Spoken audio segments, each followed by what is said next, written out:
Parliament ఎన్నికల్లో Bhuvanagiri సీటుపై BJP ప్రత్యేకంగా focus పెట్టింది. గెలుపే ధ్యేయంగా వ్యూహాత్మకంగా అడుగులు వేస్తోంది. ప్రధానంగా నలుగురు నేతలు టికెట్ ఆశిస్తున్నారు. ఎవరి ప్రయత్నాలు వారు చేసుకుంటున్నారు. ఇంతకీ ఎవరా నేతలు? పార్టీ నాయకత్వం ఆలోచనలు ఎలా ఉన్నాయి? భువనగిరి లోక్సభ స్థానం పరిధిలో ఒక్క అసెంబ్లీ సీటు కూడా గెలవని బీజేపీకి లోక్సభ ఎన్నికల్లో నెగ్గే సత్తా ఉందా?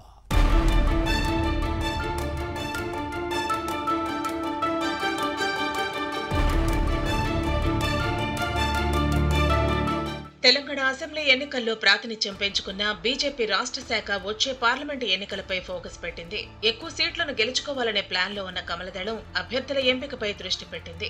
ఉమ్మడి నల్గొండ జిల్లాలోని భువనగిరి లోక్సభ నియోజకవర్గంపై ప్రత్యేక దృష్టి పెట్టిన బీజేపీ వ్యూహాత్మకంగా ముందుకు సాగుతోంది.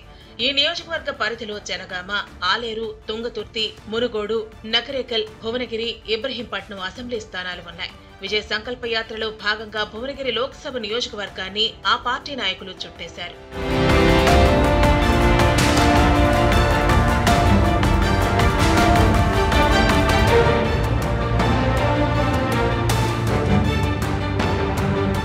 గతేడాది నవంబర్లో జరిగిన అసెంబ్లీ ఎన్నికల్లో ఒక్క స్థానంలో కూడా బీజేపీ గెలవలేదు. కానీ పార్లమెంటు ఎన్నికలను ప్రతిష్టాత్మకంగా తీసుకుంది.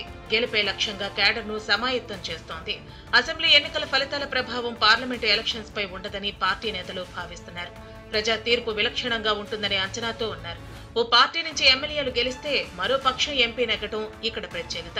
2018 ఎన్నికల్లో బీఆర్ఎస్ ఎమ్మెల్యేలు గెలవగా 2019 లోక్సభ ఎలక్షన్స్ లో కోమటిరెడ్డి వెంకటరెడ్డి కాంగ్రెస్ ఎంపీ విజయం సాధించారు. వచ్చే పార్లమెంటు ఎన్నికల్లో కూడా అదే సీన్ రిపీట్ అవుతుందనే ఉద్దేశంతో కమలదళం ఉంది.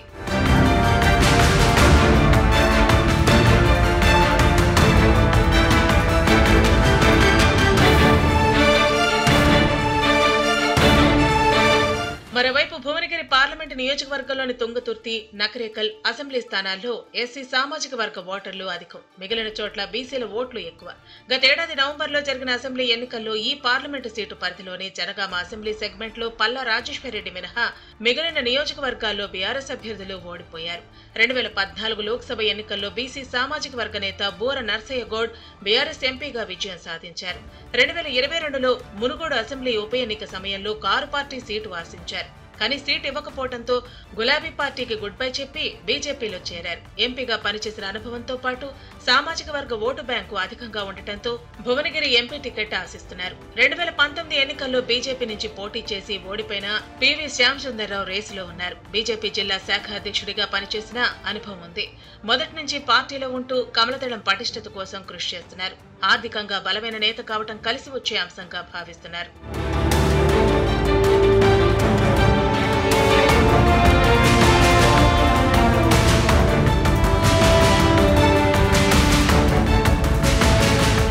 ఇక బీజేపీలో క్రియాశీలకంగా వ్యవహరిస్తున్న రాష్ట్ర ఉపాధ్యక్షుడు గొంగిడి మనోహర్ రెడ్డి భువనగిరి లోక్సభ సీటు కోసం ప్రయత్నిస్తున్నారు. టికెట్ తనకే వస్తుందని ధీమాతో ఉన్నారట.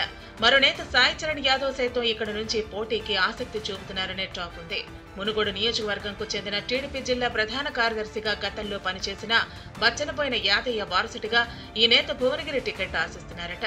ఢిల్లీ యూనివర్సిటీలో విద్యార్థి నేతగా పనిచేసిన అనుభవం ఉంది.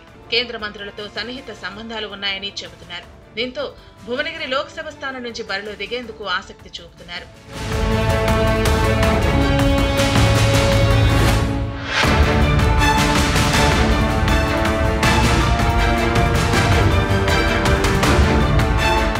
మరోవైపు భువనగిరి సీటు ఆశిస్తున్న నలుగురు నేతల్లో ఇద్దరి పేర్లను పార్టీ రాష్ట్ర నాయకత్వం బీజేపీ అధిష్టానానికి పంపినట్టు సమాచారం. ఆ ఇద్దరిలో ఒకరిని ఎంపిక చేయనుంది.